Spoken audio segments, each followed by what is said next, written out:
Thank you, dear friend, for coming back on EME Education Made Easier, a channel just for you. If you've not yet subscribed my channel, do subscribe the channel because there's a lot more to come and each video is definitely going to be beneficial for you. Dear students, in today's video, you'll find stanza-wise explanation along with the literary devices used in the poem A Legend of the Northland. Watch it till the end so that you do not miss out any important point. I would request all my wonderful viewers to please subscribe the channel so that it reaches far and wide. There are many students who are unable to reach here. Your one subscription means a lot to many out there. Go ahead and click the subscribe button. Coming back to the poem A Legend of the Northland. This poem has been written by Phoebe Cary, who was born on September 4th in the year 1824. She was an American poet. She was also a champion of women's rights. She took her last breath on 31st July in the year 1871. A Legend of the Northland is a traditional popular story composed in the style of a ballet. It narrates the legend of how Saint Peter had once cursed an old lady for being greedy and selfish. The poem thus imparts the important lesson that greed always gets punished. What is actually a ballet? A ballet is a narrative poem written in short stanzas, usually quatrains. These are basically relating to a simple incident in a form suitable for singing or rhythmical chanting. A ballet is a part of folklore. This poem fits well into the category of a ballet because it is composed in simple language with 4-line stanzas and has an important moral lesson to convey through an old story.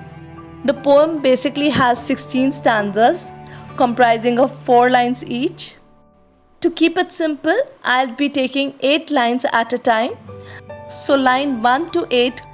Away, away in the Northland, where the hours of the day are few and the nights are so long in winter that they cannot sleep them through. Where they harness the swift reindeers to the sledges when it snows and the children look like bears' cubs in their funny furry clothes. Here the poet tells the story of a far-off place called Northland. It lies in the extreme north end of the world, somewhere around the North Pole. Here the winter season has very long nights but very few hours for the day. The nights are so long and so cold that people cannot sleep through them. When the Northland is covered with snow, people use sledges driven by the fast-running reindeers. It's extremely cold, so children are made to wear heavy woolen clothes made of fur. In these funny clothes, they look like the young ones of bears. Line 9 to 16, they tell them a curious story. I don't believe 'tis true, and yet you may learn a lesson if I tell the tale to you. Once when the good Saint Peter lived in the world below and walked about it preaching just as he did, you know. Here in the Northland region prevails a curious legend which parents tell their children.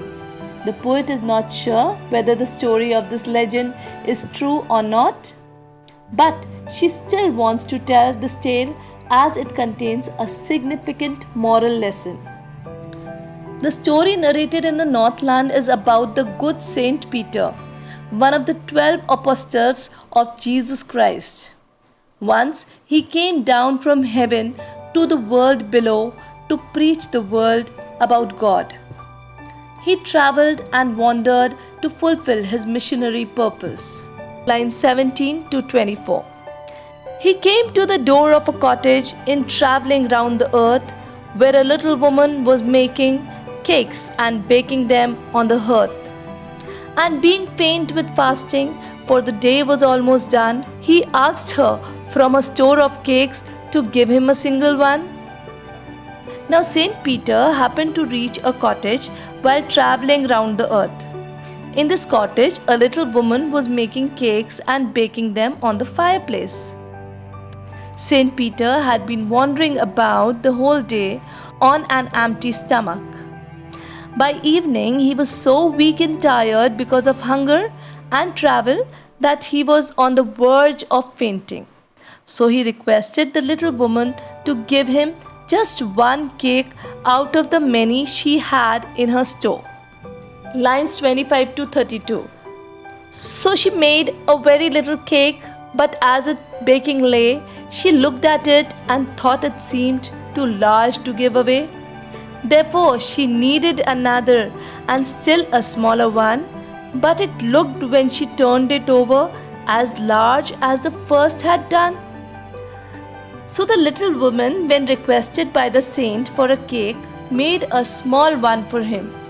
But when she laid to bake, she felt that it was too big and must not be given away for free. So the small cake baked by the little woman seemed too big to her to be given away as charity. So she prepared material for a still smaller cake. But when she turned it over, it seemed to her to be as big as the earlier one. Lines 33 to 40. Then she took a tiny scrap of dough and rolled it flat and baked it thin as a wafer, but she couldn't part with that, for she said, "My cakes that seem too small when I eat of them myself are yet too large to give away," so she put them on the shelf. The greed of the woman is further emphasized in the stanza. But in her effort to make a very small cake for Saint Peter, she took very little dough and went on rolling it till it became thin like a wafer. She was so miserly that she couldn't bear even to give away that thinnest cake. The little woman was so greedy that instead of giving any cake to the hungry Saint Peter, she put even the smallest one on the shelf for herself. She reasoned that her cakes appeared too small when she ate them, but seemed too big to be given away as charity. Lines 41 to 48. Then good Saint Peter grew angry, for he was hungry and faint, and surely such a woman was enough to provoke a saint. And he said, "You're far too selfish to dwell in a human form, to have both food and shelter and fire to keep you warm." Saint Peter had asked the woman for only a single cake, but the woman, overpowered by greed, did not give him even a thin one. As Saint Peter was feeling weak because of hunger and fatigue, his temper was provoked by this utterly selfish behavior of the woman. The negativity of the woman was too much for the divine saint to pardon. When Saint Peter was angry at the greed of the little woman, he told her that she did not deserve to lead the life of a human being. Although God had provided her food and shelter and also a comfortable life, she had not developed the human emotions of selfless love and kindness. Lines 49 to 56. Now you shall build as birds do, and shall get your scanty food, by boring and boring and boring all day in the hard dry wood. Then up she went through the chimney, never speaking a word, and out of the top flew a woodpecker, for she was changed to a bird. Angered by the behavior of the little woman, Saint Peter pronounced a curse upon her. He said that she would no longer enjoy a human life and its comfort of food, shelter, and warmth. Instead, she would become a bird who would have to build her own nest and would have to keep digging holes in the hard and dry trunks of trees for her meager food. After Saint Peter pronounced the curse, the little woman instantly went through the chimney without getting a chance to say even a word. She flew out of the top of the chimney, having been turned into a woodpecker. The saint had deprived her of her human form, as she lacked the human values of kindness and charity. Lines 57 to 64. She had a scarlet cap on her head, and that was left the same. but the rest of her clothes were burnt black as a coal in the flame. And every country schoolboy has seen her in the wood where she lived in the trees till this very day, boring and boring for food. When the little lady went up the chimney, she was wearing a red-colored cap on her head. This cap remained on the woodpecker's head as its plume. However, all the other clothes worn by the woman got burnt as black as coal due to the flame inside the chimney. Thus, the body of the bird became black. According to the legend, the woodpecker, which every young school-going boy can see in the forest, is in fact the little woman turned bird. Till this day, she lives here, in the trees, as per the curse by Saint Peter. She has to bore the tree trunks laboriously all day to get her food. Let me now throw some light on the literary devices used by the poet. The poet has used alliteration in many of the lines. We know that alliteration is the repetition of vowel sounds or consonant sounds at the beginning of the letters. The first example is in their funny furry clothes. So the sound of F is being repeated here. Then we have if I tell the tale to you. The sound of T is being repeated. Then again we have and being faint with fasting. Yes, you're right, the F sound. Again we have and still, a smaller one. So here two sounds are being repeated, the S and the L. Then we have this phrase, then she took a tiny scrap. So the T sound is being repeated, and at the end we have my cakes that seem too small. So the S sound is being repeated. Then the poet has used repetition in the poem. Repetition, when the poet repeats the words or phrases in order to lay emphasis or communicate a message. So in the opening line of the poem, away, away in the Northland, the repetition of word away emphasizes how distant Northland is. Then we have the lines and rolled it flat. The repetition of the word rolled. It emphasizes that the lady rolled the dough many times to make it as flat and thin as a wafer. Then we have the word boring being repeated in the line by boring and boring and boring, which emphasizes the hard effort that the woman turned woodpecker has to make to find its food. Fine. So we'll now move on to another literary device, and that is enjambment. Enjambment is basically when one line is running into the other line without the usage of any punctuation mark in between. So we have many examples for enjambment here. For example, these lines.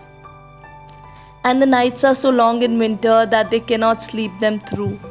Here the first line rolls on to the next line. Similarly, when we read these lines, and the children look like bears' cubs in their funny furry clothes. Again we see that there is no comma or full stop after the first line, and it rolls on to the second line. Then we have these three lines.